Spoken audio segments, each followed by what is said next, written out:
Hey guys, welcome to another episode of Conversations with RB. So today we have Lauren Howe on. She is an on-air personality with CityTV, former Miss Canada in 2017 and top 10 Miss Universe. She's an actress, a filmmaker. She is the host of soon to be on air podcast, How to Podcast, and last but not least, industrial engineering at the University of Toronto, an industrial engineering graduate. So, Lauren, thank you so much for joining. Really appreciate it. I know you're busy. How are you? I'm great. I feel like hearing you read that bio, I'm like, that sounds like the same person. Well, I was definitely, very impressed and also excited to be talking with you just to walk through all the things that you've done, all your journey and the insights that you've gathered. So for those listening to Oh, contextualize this talk, can you tell us a little about yourself as well? oh my God, yeah. So I guess the easiest way is to I've typically described my career to people as balancing engineering and entertainment. And in other instances, I think I call it a curious puppy that never actually was diagnosed with ADD. um Both work, both apply, but I've, you know what though, I just try to approach things in my career as exploring curiosity.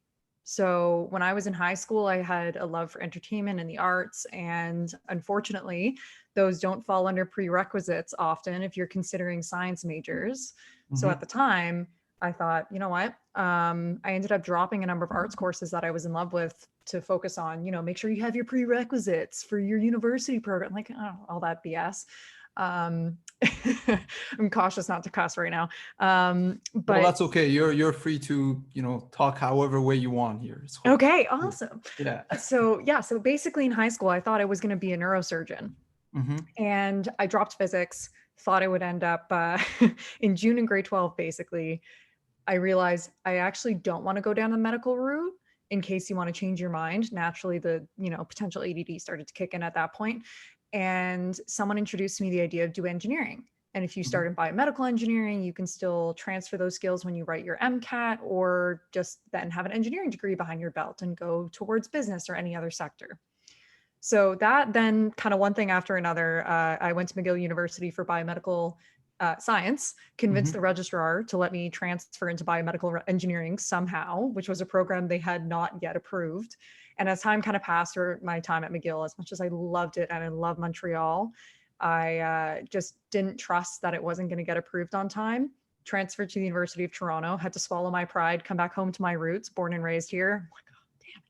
Uh, but like the one school I didn't apply to out of high school was the University of Toronto, being like, no, I'm not staying home. I'm going to leave the nest.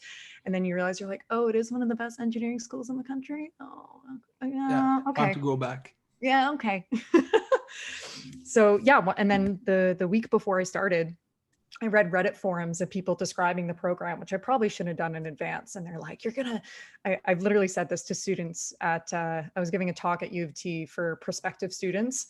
And then I gave this, and I'm pretty sure they'll never invite me back, where I read a Reddit forum and they went, oh, you're buying a one-way ticket to hell if you come here. Get ready to meet the devil face to face. You'll never see the light of day. And I was like, oh my God, I still want a social life. Yeah. And anyways, so ended up transferring out of the engineering science program a week before I started, came across industrial engineering, which appealed to me because it was incredibly broad. Mm-hmm. And you really just, for someone who didn't know what they wanted to do, I saw it as an opportunity to say you can move to any field, since it's all about optimization and efficiency and just how to make, basically the bluntest way, since you said I can cuss, is on like how to make shit better. Whether you're Exactly. That's programming that's really what it something, is. Yeah. right? And then the joke in the engineering world, though, probably, here's my self-deprecating humor coming out, is like, oh, but it's not real engineering. Like, well, I've applied it the most in my career. Yeah. Yeah. They call it imaginary engineering. They say, oh, have some fries with that, Yeah, all that sort of exactly. thing. I'm like, oh, that's funny because Disney calls their engineers Imagineers. So cool. Keep making that joke, Yeah. I mean, that's cool. I'll take it for sure. right? And so, did you do engineering as well? I did industrial engineering as well. Yeah. Represent. You get Yeah. it. Yeah. I was 1 year earlier than you. So no, I mean later than you. So 1 year younger. Yeah. Okay. And Yeah. then we get the forums where it's like Yeah. engineering science kids. Well, You're literally living it's it. interesting that you switch from engineering science to industrial engineering, because I mean, the same reason that you mentioned industrial engineering being the most broad form of engineering, that's very true. And there's a certain kind of appeal to that for those who don't want to get way too technical, and they want to really, find that bridge between, let's say, the business world and the engineering world. So that's perfect for that. Yeah. I mean, there's a reason why you see so many industrial engineers jump out of engineering per se before they've even done an engineering job. Like there's kind of this critique I feel of, and I don't know if you've experienced this either personally or with colleagues, but people are like, oh, why do none of you do engineering? It's like a lot of people go to consulting because that's actually the most applicable career for a lot of people of how to apply that optimization idea. And just because you're going to businesses and saying, how can you improve different, whether it's processes or just creating different types of data tables to analyze where there's cost inefficiencies. And anyways, Definitely. go on random tangents about nerdy data details. No, but I mean, you're right, and consulting is one of the most common fields that industrial engineers go to after they graduate.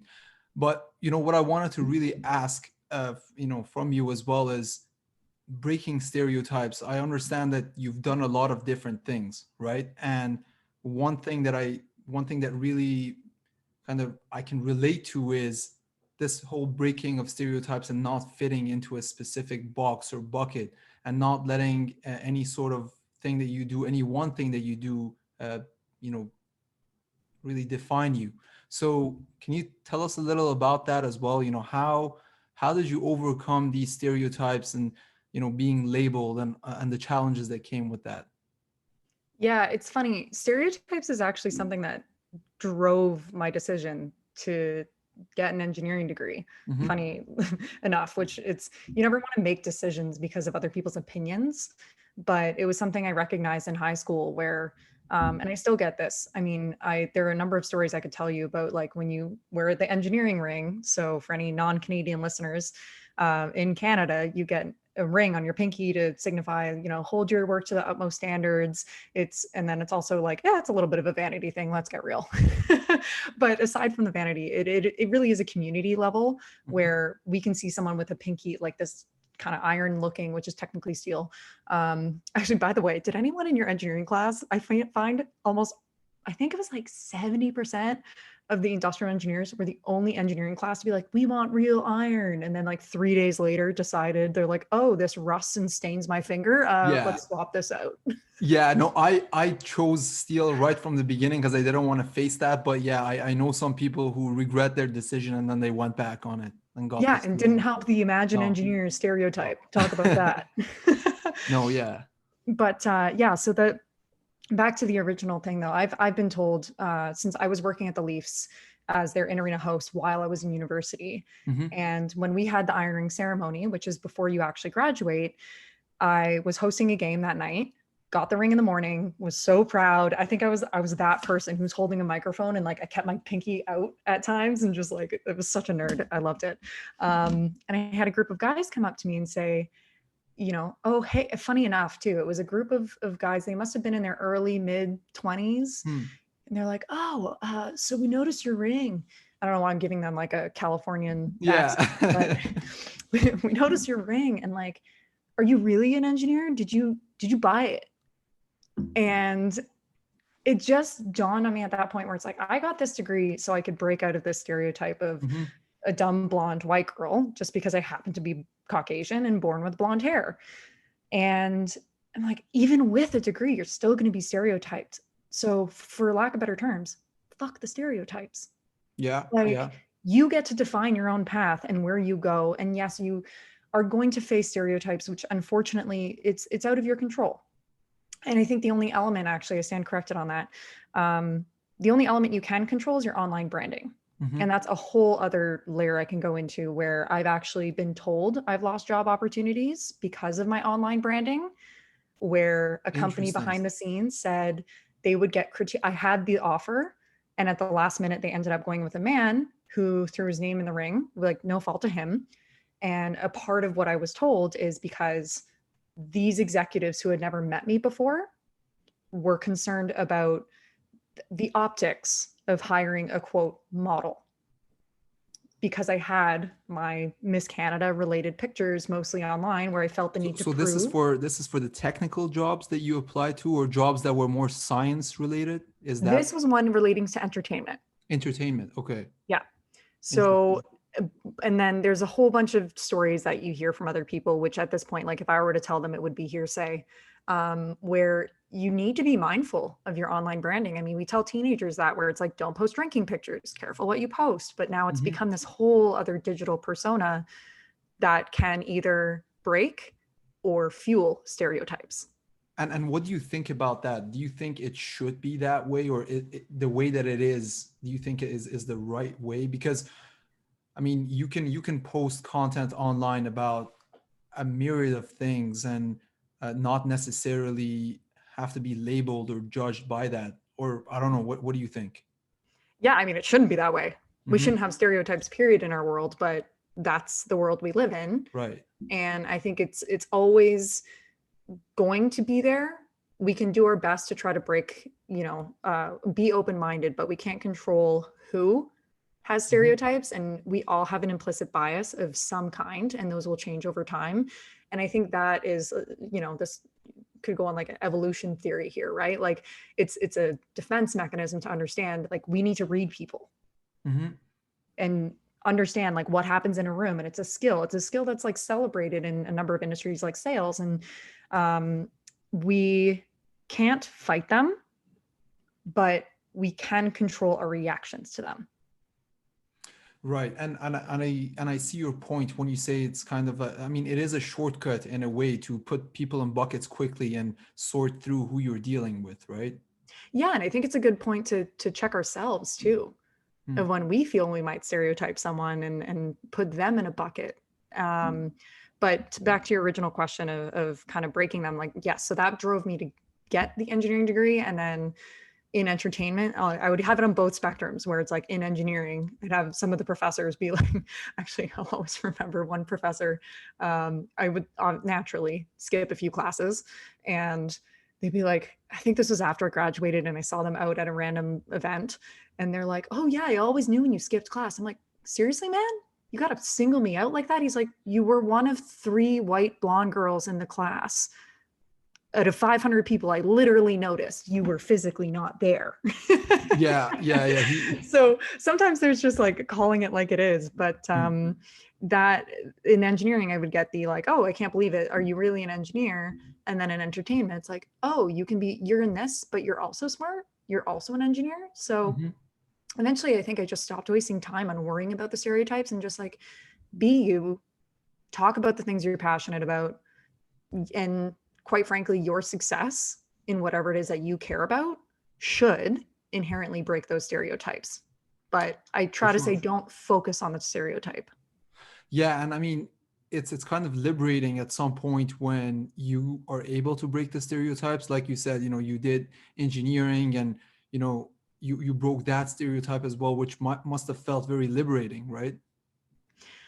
I mean, yeah, I feel it's also, it is at the time, until like you just come across a new one, Hmm. which sounds really pessimistic. Like and I don't mean to kind of have it come across that way, but I would love to say like, oh, it was liberating. Like, yeah, it was liberating for the few hours until I got that comment where it's like, oh, or did you buy that?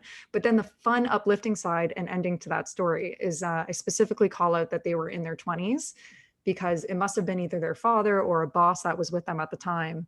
And he smacked one of them in the back of the head, because he must have been in his like 50s, 60s, smack one of them. He's like, are you for real? Come on, man, you're better than that. Congratulations. So, Nice. Okay. right, like it's the antithesis. If you think like back to that, I stereotyped being like, Hmm. whoa, you would think the older generation might say something like that, but like you can't control it. You have some people that are going to celebrate it. And yeah, it's refreshing when you find a community. I think that's more of the point of when you find a community of other people you can relate to, whether Hmm. it's on the engineering level, whether it's a female in engineering, whether it's other women I know in entertainment, that also have a STEM background and no one knows it. It's just finding those commonalities that I think is more liberating than actually this rewarding feeling of like, oh, I broke a stereotype. Yeah. And I mean, it's empowering, like you said, and finding the right community and the tribe of people who've also done the things that you've done. And, it is empowering, like having a community for sure. Yeah. And I think STEM overall is empowering. That's what I try to tell people. It's like, don't get me wrong, my goal, like I'd love to be in business. I said, I want to understand what the engineers do. I don't think I'm personally cut out for like detailed work in engineering, but that's probably, just the nature of my natural, I constantly want to be doing different things. And I have a really hard time drilling, oh my God, debugging code. Don't even like, I literally have Oh PTSD yeah. just thinking about I that. see where you're coming from. Same with me. I don't think I can debug code, and I'm not cut out to be that much of a technical person for sure. But to be able to understand and dive in and try to problem solve with the engineers or programmers, like I think that's the empowering nature of STEM, whether it's engineering or whatever field of STEM you want to refer to. Yeah, because you can speak their language. And by the way, this reminds me of something I wanted to ask you. So, how do you focus on the task at hand or on the goals that you have? Because you seem to have covered a lot of ground and been around a lot of different fields, right? But then at the same time, you mentioned that sometimes it's difficult for you to focus necessarily on one thing or on the technicalities of those things. So how do you go about really just remaining super focused on one goal, like a tunnel vision? I'm already smiling and laughing because I'm like, wow, I appreciate that you see me that way. Thank you. Sometimes we don't even see ourselves that way, right? Like people say some things about us and we're like, oh, am I really this person? Interesting. Oh, that's cool. Totally. And talk about like natures of how our society is we don't pause to reflect and reward ourselves enough. And I saw an interesting quote the other day. Sorry, this is totally unrelated.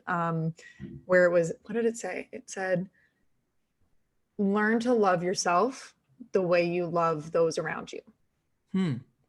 That's a cool quote. It kind of reminds me of one of the chapters in Jordan Peterson's book as well. Yeah.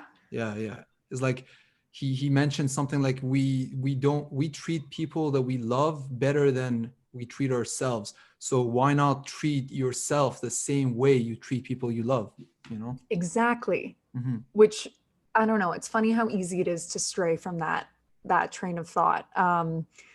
So speaking of being focused, that was a quick tangent and an example of why I don't feel focused. So I really do appreciate you saying that. I think I personally, to be honest, I struggle with focus at the idea of you have too many things on the go, where a few very close friends of mine have tried to say, like, would you rather just pick one thing and do that really well instead of trying to balance 3 to 5 things at once?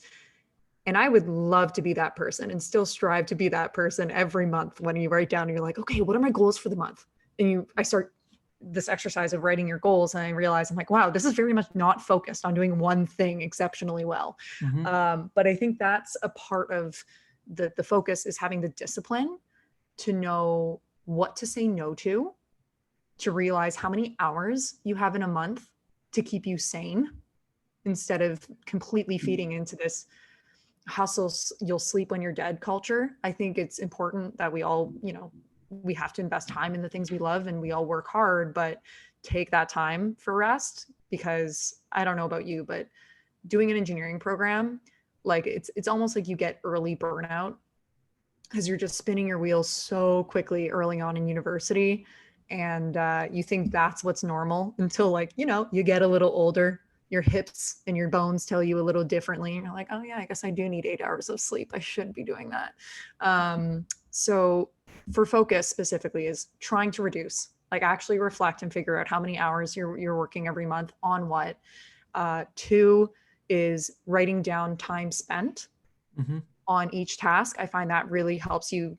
I'm a competitive person by nature. So I like having that competitiveness of like, oh, how long did it take you to do this one thing? And then the next time. And 3 is being smart and trusting delegation of tasks. I have a really hard time doing that when I like to classify myself as a perfectionist Mhm. who is also creative. So when I have creative projects, it's hard to give creative control because it becomes very difficult to communicate exactly what you're looking for rather than more of a technical task. And so yeah, delegation though is so key to being able to stay focused on the things that you recognize you're good at and take time to get better at the things you should be getting better at, not just because you can. Interesting. And would you say this has been like one of your biggest challenges out of all the experiences that you have, is like trying to juggle all of these things together and remain focused? Or what would you say your biggest challenge was throughout, let's say, your journey, whether it's in the entertainment industry or in engineering? Oh yeah, for sure. For sure. I think it's when you try to do too much, the analogy I use is when you try to do too much, you end up being a hamster on a wheel where you might be running as fast as you can, working as hard as you can, but ultimately you're not going anywhere. Right. And it can feel that way. I mean, sometimes, life and success is when opportunity meets preparation.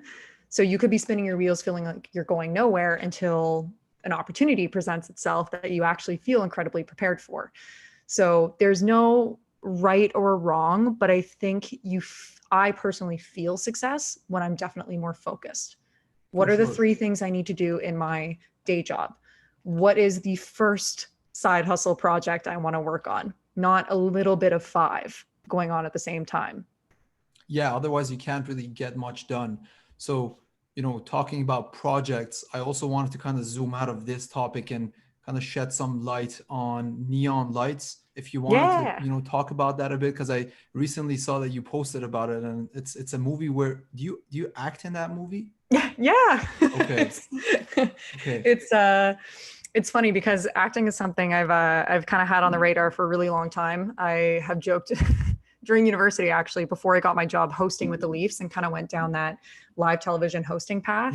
Hmm. I won a few acting classes, did them as a joke, and as broke down in tears. And I always remember I don't know why I'm sharing the story, but here we are. The other actors in the room were like, wow, how long have you been training for? Where did you study? I'm like, oh, no. I just think this is a sign I need a therapist. Okay. So that's what kind of made me fall in love with it. I strayed from it when I entered kind of the live hosting world. And I guess for context too, my background in terms of my career is I bounced back and forth between more corporate roles, and then something in entertainment would pull me. So for example, I started at Adidas in sales strategy, and then Miss Canada happened and kind of had that bounce for the past few years. Which, talk about focus. That's why I'm laughing about being like, really? That seems focused? Great. If this is what focus is, I'll take it, Yeah, right. So I ended up getting signed to an agent a few years ago, and I'm still making like a little bit of transition. It's really hard to decide to make a jump. I think when you have a background like engineering and this kind of, whether it's a societal or family, my family doesn't give much pressure on this whatsoever, actually. But this idea of, oh, you have a technical background, why aren't you using it? Here are all the different opportunities you could advance your career in this regard. Are Mhm. you going to give that up to, be a struggling actress?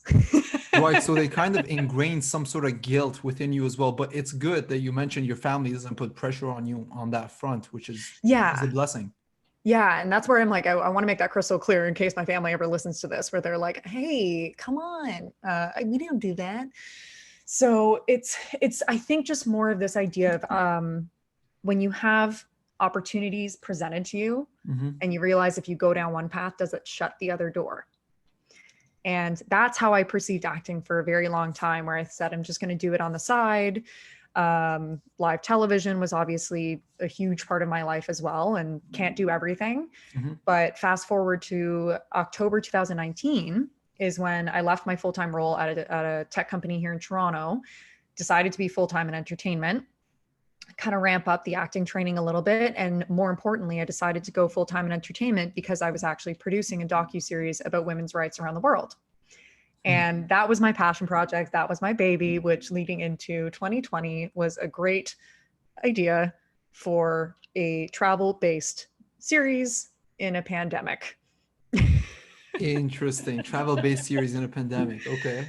So that completely obviously got shut down, Yeah. and just kind of had a whole pivot of having to take a step back and reevaluate over the summer and say like, okay, well, what is next? Like the state of entertainment was shaken. Like if it was already in a state of change, this summer accelerated that change for the entertainment industry, which on one hand is terrifying. And on the other hand, I'm extremely excited about. It was actually a posting I self-submitted to because I read the description and I thought it was really cool. I got to know the producer and director and the other castmates quite well. And I thought it was really fascinating. So they actually originally had a different script that they were going to film. And with the pandemic, this was extremely feasible to do in very limited spaces with a small cast. So it couldn't have worked out obviously better. And the most hilarious part is my role. Her name's Anna Reed, and she is a tech reporter.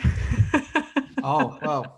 Very So during soon. my audition, they, because everything's being a virtual audition, you self-submit a pre-recorded tape for, I'd say majority of auditions now until you kind of get later down the line.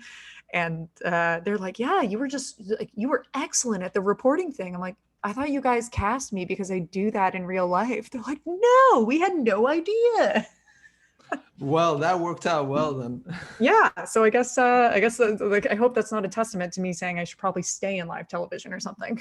So when is the movie coming out? Is it out right now or not yet? So it's finalizing post-production and it is Okay. scheduled for spring, summer 2021. So it's very soon. Okay. Well, excited for that. Yeah.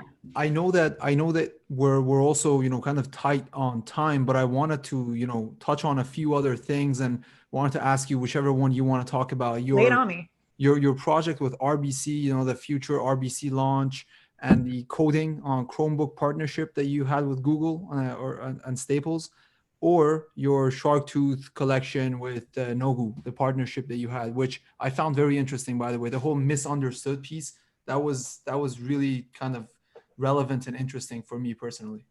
So before I answer any of those, let's turn this question back on you because as a host, questions often don't get thrown back. Yeah. What's your experience been like with stereotypes, and just because we did talk about that and you mentioned being interested in the misunderstood piece, like why does that strike a chord with you?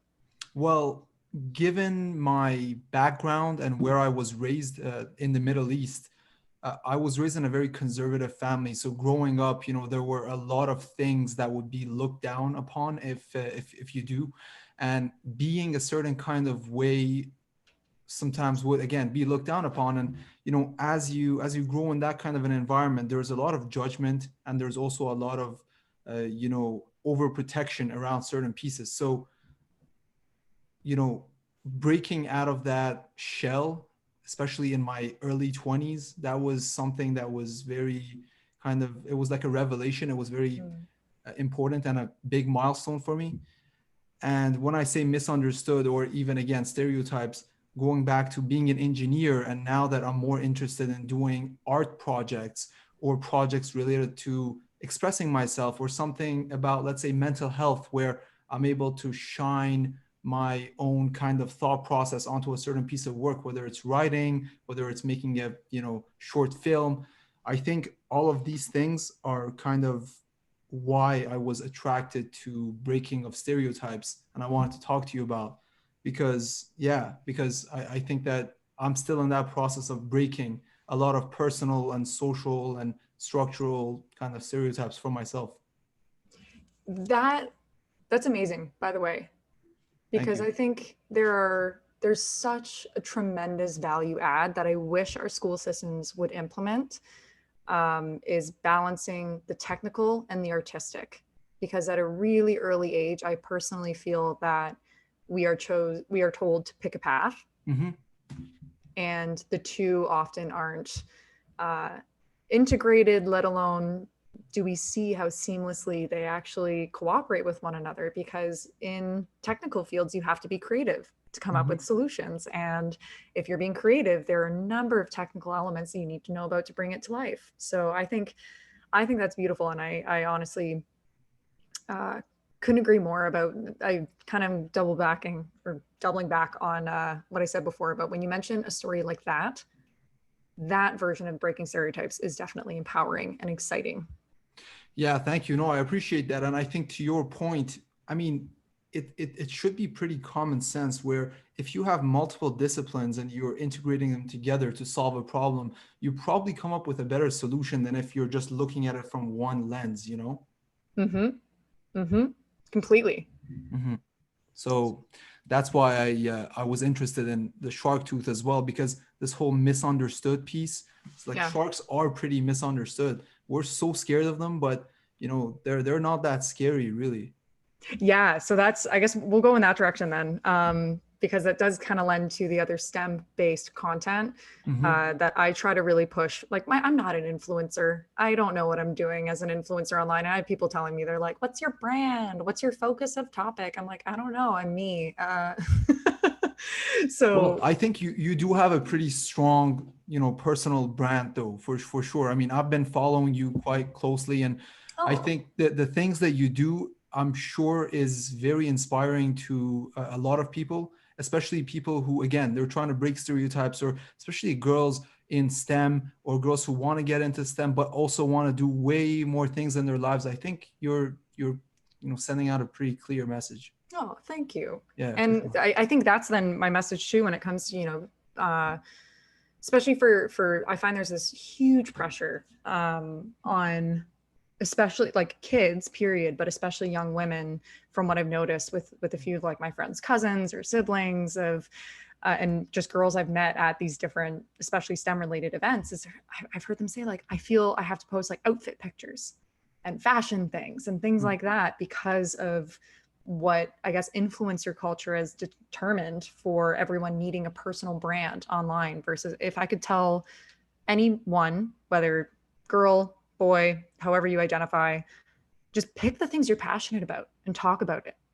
Don't worry about whether it fits in a certain box because that's the complete idea of breaking stereotypes is don't pick a brand of who you are. You're a human. You're allowed to have multiple interests For sure. and go after multiple ambitions that don't have to be correlated to another. Don't let your projects and interests in life be determined by what brand you need to follow on social media, especially when you're in exploratory phase. Like if you found that one thing you're passionate about, you're like, yeah, I want to do this on and use my platform and my social media to talk about, it can be fashion and that's totally fine. Mhm. But if you don't know what it is, don't feel pressured to be like, oh, I suddenly have to post only about this. So that's where sharks, especially, I've been obsessed with these animals since I was a kid. And when the opportunity came up to collaborate with Nogu and have a portion of proceeds go to a charity of my choice, I'm like, done, shark water. So the late director Rob Stewart made this incredible film. I just can't pump this up enough. It's funny, I'm not good at self-promotion for my own stuff, but I'm like, watch this film. Yeah. I like had the biggest crush on this guy as a kid, and I used crush as in like intellectual crush and everything he used his voice for Mhm. to create a film that I dreamt about when I was 9 years old, that spotlights especially the shark finning industry, shows sharks in a different light, which often people just kind of overlook. But these are creatures that are absolutely essential to our ecosystem that have a stereotype perpetuated by media, really. Mhm. So it's I don't know, maybe it's like some subconscious subliminal, like it struck a chord with me as a kid because of this like breaking stereotypes motivation. But I also just had a few personal experiences when I started shark diving myself and like being in the wild with these animals. So it's always kind of been a spirit animal that hence back to the Nogu collection. It Mhm. is an opportunity to not only have a portion of proceeds be given back to the Rob Stewart Sharkwater Foundation and the work that his family continues to do. And like, I could have an entire podcast episode just on them. But then just try to ingrain that messaging, whether people like sharks or not. I mean, I'm wearing it right now. Like it's that little motivating piece that, For sure. And like you said, I mean, look, Rob Stewart, you know, created something which inspired you, planted a seed, and you know, later on became your sort of mantle to carry forward, or you know, some sort of inspiration. And you're also doing something like that for the future generation. I mean, I hope we all are. So that's very important, and definitely. that came naturally. That wasn't a, how do we create a jewelry line to do this? It was Mhm. back to that point of, yeah, your wheels are turning. And I just naturally talk about sharks on a regular basis. And when that opportunity presented itself, it was a way to merge two different passions and two different worlds. For sure, for sure. Well, Lauren, I know you got a couple of more things lined up later today. You're busy, so I want to thank you again for coming on. It was really nice chatting with you. I had a ton of other questions that I wanted to ask, so I'll definitely circle back with you at some point so we can have another episode. Absolutely. I was gonna say, if you have a few rapid fires, I still have a few more minutes. I usually my questions aren't really rapid fires. When we get into them, it's going to take another 10 minutes to get out of it. Done. Part 2. Yeah, for sure. But thank you so much for joining. It was really nice chatting with you. No, thank you. You're doing awesome. This is, I really appreciate you having me on, and especially having conversations focused around engineering and STEM. Of course. Yeah. Thanks, Lauren. Take care.